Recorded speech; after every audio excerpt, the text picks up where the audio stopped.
Then we have Conga, $3 at Big Lots, and I must say that this looks terrible, but it looks absolutely hilarious, Conga, so I kind of picked it up. Here we have a fun one of mine that I liked a lot as a kid, Mad Monster Party. Used to watch this a lot. It has all the creatures in there, Frankenstein, Dracula, the Wolfman, the Mummy, the Creature, Dr. Jekyll, the Invisible Man, all sorts of people. It's a fun one. It's like the same makers, so like Rudolph the Red-Nosed Reindeer and stuff, Frosty Snowman, but it's like with all the Universal Classic monster movies. I think Boris Karloff plays the voice, all sorts of cool stuff.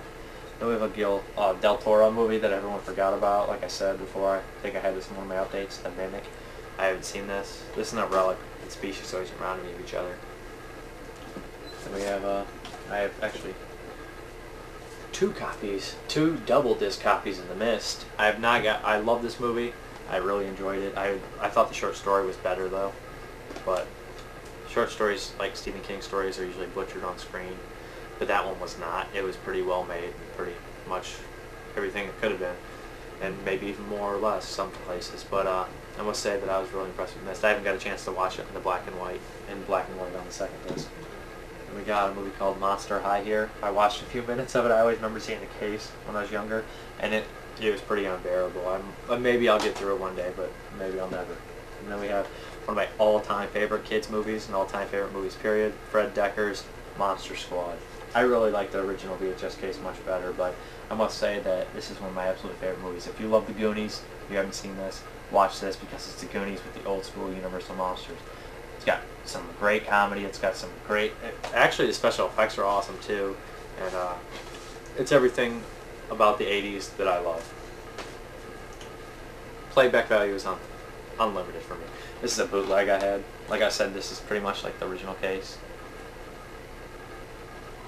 And then we have the Mummy Shroud, an Anchor Bay one. I haven't got a chance to watch this one. It looks like one of those old, it's definitely an old Hammer Anchor Bay release. Hammer British movie released by Anchor Bay. Then we have one of my all-time guilty pleasures here. Like, I probably have pulled my old VHS and just show the cover of it, because I absolutely love the cover VHS artwork, but Neon Maniacs. It's complete and utter crap, but it's complete and utter entertaining crap. I mean, where else can you watch a movie where 12 grotesquely rubbery creatures crawl out from under the Golden Gate Bridge, and nothing but water stops them? And they live in sunny San Francisco. I remember seeing one of the Japanese poster arts, and I believe the Twin Towers are in it. It's like, okay, they must not know anything about America, or they must really be trying to sell. And then I'm going to show you one of my all-time favorite movies. I absolutely love it. Clive Barker's Nightbreed. I don't know. This can relate to, like, I don't know, being an outsider. I don't know. I just absolutely loved it. I saw it when I was about 8 years old, and I fell in love with it. The nightmares, the actors, the characters. The book's pretty good too, but I actually like the movie better than the book, which is surprising. David Cronenberg plays a like psychiatrist. He's kooky and weird and stuff.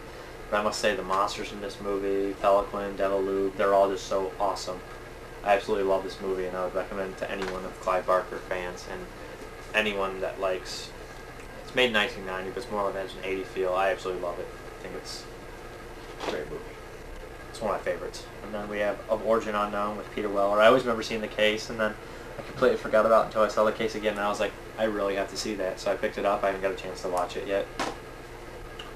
And now we have a Temp classic here, which, like I said before, the Temp movies hold a special place in my heart from a young age. It's a pretty low budget movie called Ozone, aka Street Zombies. It's about like this drug that transforms people into like mutants and stuff.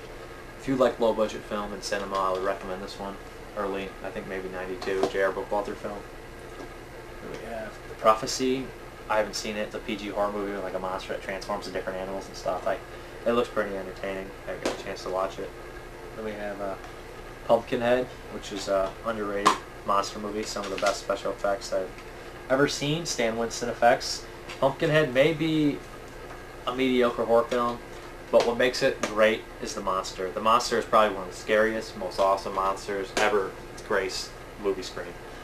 He's awesome. The special effects are awesome, so it makes it a pretty good movie. I know it's just a decent movie, but with that monster, it's awesome. And Lance Henriksen's in it too, so that's always a plus. Then we have Pumpkinhead 2, which I actually did enjoy. I remember seeing it when I was younger. It's been a long time since I've seen it, aka Blood Wings. This one's more of like a revenge over years and stuff. Some mentally handicapped boy gets killed or something, and Pumpkinhead revenges him. Oh man, I wish I could remember that little like poem in the beginning of the first Pumpkinhead. I was like. Then we have a Larry Cohen film. He's a director that gets underappreciated along with some other guys like Joe Dante. This is Q, The Winged Serpent by the Blue Underground. This is kind of a weird movie. Richard Roundtree and David Carradine are in it. I know who else is in it. Michael Majority and Candy Clark. I don't know who Candy Clark is. Michael Majority, I can never say his name. He's a couple of them. He's also in the stuff. I'd recommend this one. This is kind of like a fun, campy type thing. It's not too great though. I wouldn't like go out of my way to recommend it, but I remember thinking it was alright. It's not as good as this stuff or anything. And then we have a Relic with Tom Sizemore before he was really washed up. I always liked Tom Sizemore after Nightbreed Killers and True Romance, but kind of sad what happened to him. But I haven't got a chance to watch the Relic. Nice sharp teeth look pretty scary. I might have seen parts of it when I was a kid. It's just been a long time. Then we have Silent Hill, which I haven't got a chance to watch. I hear good things. Here it's one of the best comic book, video game adaptations out there.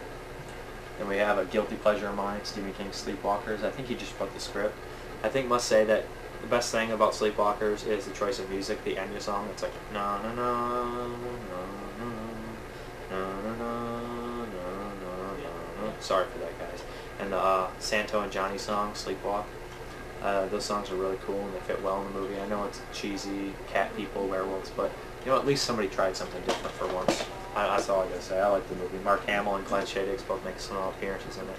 And we have Tim Burton's Sleepy Hollow. I haven't got a chance to watch it. I know, I'm gonna get yelled at, but sometimes I watch some weird stuff over the mainstream stuff. But I know Walken's in it, Tim Burton. It's gotta be worth it. Johnny Depp, of course. And then we have a Corman, The Terror Within. It's been a long time since I watched this. I watched it right when I got the DVD, which is rare, but that's back when I didn't have many DVDs.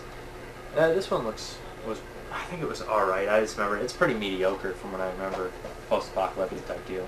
And we have one of my all-time favorites here, Tremors. You gotta love Tremors. This is a classic I used to watch as a kid. I used to rent this. This is one of the movies I would rent non-stop. Love Tremors. Fred Ward, Kevin Bacon, Michael Gross, I believe is Bert. It's just a fun movie. It proves that sometimes a monster movie doesn't always have to be rated R and super gory, but this one got away with a lot for a PG-13 rating. Really entertaining. We have Tremors 2. Tremors 2 is a notch, not a slight. It's a pretty big notch down. They only got Fred Ward and Michael Gross up here this time, but it's still watchable. I enjoyed it still. And then Tremors 3. I wasn't a big fan of it all. I kind of hated it. Just has Michael Gross in it. They fly in this one. In the second one, they walk. The first one, they're underground worms, if nobody knows, but the third one's not very good. And then we have the fourth one here, which I haven't even watched. And then we have the Unnameable 2. I remember that I had this on a tape with Fright Night 2, Night of the Demons when I was a little kid. I watched it a lot. Lots of good old nudity in there for a little kid to watch, right? But I've only seen parts of the first one, and it's been a long time since I've seen this one. I remember some long-haired naked girl walking around. That's about it. So the members are pretty fun. I remember my grandpa got me this Van Helsing. It's pretty bad. I mean, like Steven Sommers, like I said, he loves to ruin the Universal monsters. Don't know why, but I was pretty bored throughout. Actually, maybe I wasn't bored. I was just upset at how they portrayed Dracula and Wolfman. Frankenstein, it made me laugh because all he did was bitch, bitch, bitch, bitch, and bitch, and it is hilarious.